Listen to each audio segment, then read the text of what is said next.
Bonjour.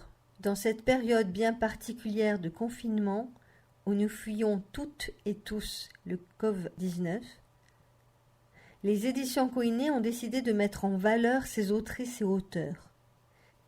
Je m'entretiens aujourd'hui avec Rebecca Weserman pour parler de sa pièce Salle de traite. Peux-tu nous présenter ta pièce Salle de traite, Rebecca? Alors, Salle de traite, c'est une pièce qui parle de la condition des agriculteurs et de celle des animaux d'élevage. Et c'est un texte choral dans lequel je donne la parole à différents acteurs du monde agricole, que ce soit au travers de la figure du paysan, qui est le personnage principal et dont on va suivre les difficultés tout au long de la pièce, mais aussi en donnant la parole à son troupeau de vaches et également à d'autres agriculteurs et à des employés du secteur agroalimentaire qui décident de se mettre en grève pour essayer d'obtenir de meilleures conditions de travail. D'où est venu le besoin ou la nécessité de parler de ce sujet et ces voix sont-elles liées à un problème plus général, aux conditions de vie des agriculteurs? Alors moi j'écris toujours en réaction à quelque chose, il me faut toujours un élément déclencheur pour entamer l'écriture d'un texte. Et en l'espèce pour Salle de traite, c'était en 2017, je regardais une chaîne d'information en continu, qui sont des chaînes que je regarde beaucoup, non pas pour leur valeur informative, mais parce que je trouve que c'est un tel concentré de l'état du monde qu'il y a matière à y trouver de l'inspiration. Et donc, il y a ces petites brèves qui passent, qui sont écrites en bas de l'écran, et puis d'un coup, c'est écrit France, une agricultrice s'est pendue dans sa salle de traite. Point. Et en fait, ça a été une information qui m'a complètement sidérée parce que j'ai trouvé ça d'une violence extraordinaire. Et cet anonymat de cette agricultrice, et je me suis dit, mais comment est-ce qu'on en arrive là? Est-ce que ce genre d'information défile en bas de l'écran et puis qu'on passe à autre chose?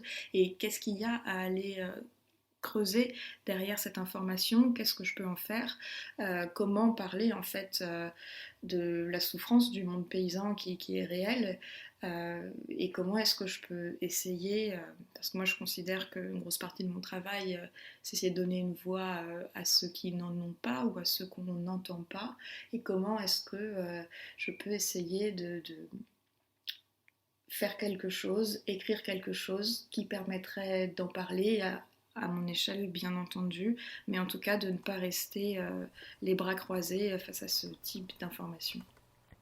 Dans ton texte, tu donnes la parole à un cœur de vache. Pourquoi?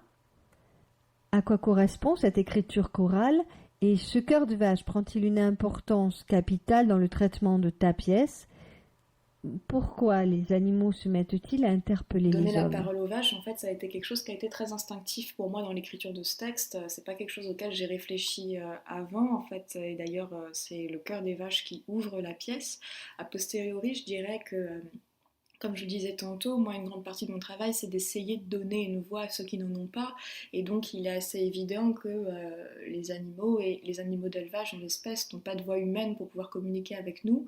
Et que, puisque je travaille à un texte qui parle d'exploitation, il fallait interroger non seulement la situation de cet agriculteur dont on suit les difficultés, mais également celle des animaux qui peuplent son exploitation. Et d'ailleurs, le mot exploitation en lui-même, on parle d'une exploitation agricole parce qu'on exploite la terre, on exploite les animaux, au même titre qu'on exploite les gens dans la société capitaliste et néolibérale dans laquelle on vit.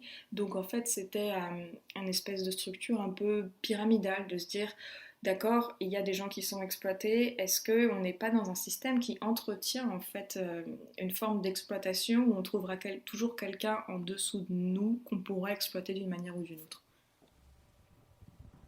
Quel est le point de vue ou l'angle que tu as voulu donner à ta pièce?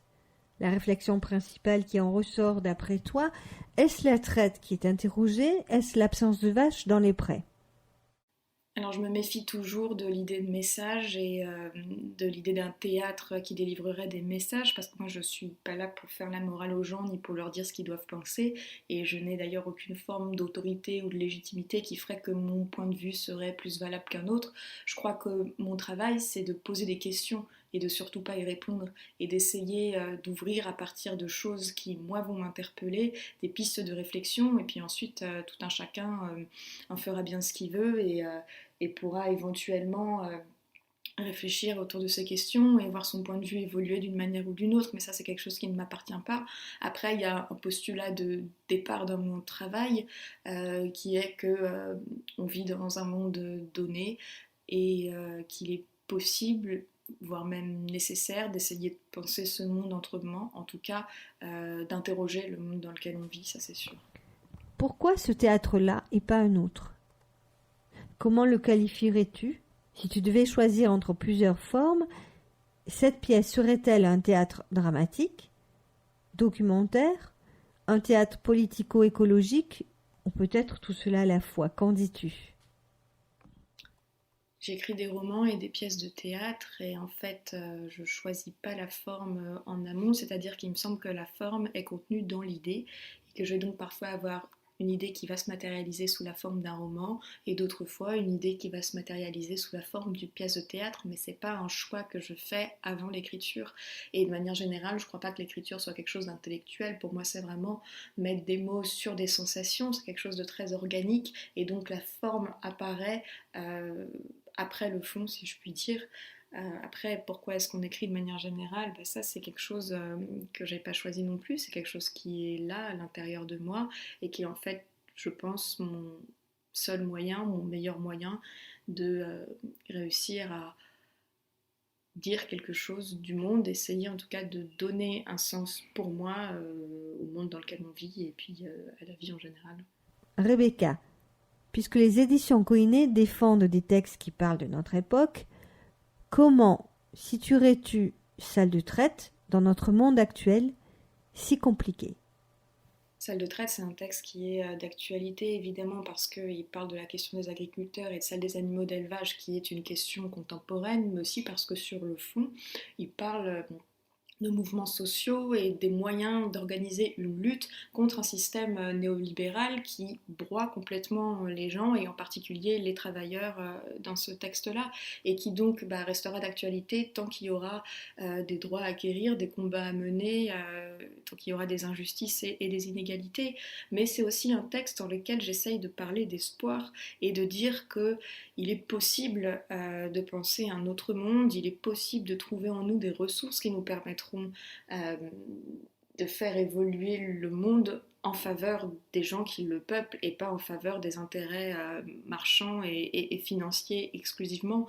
Donc je crois que c'est un texte qui aujourd'hui peut résonner dans la mesure où il parle de choses qui doivent nous préoccuper.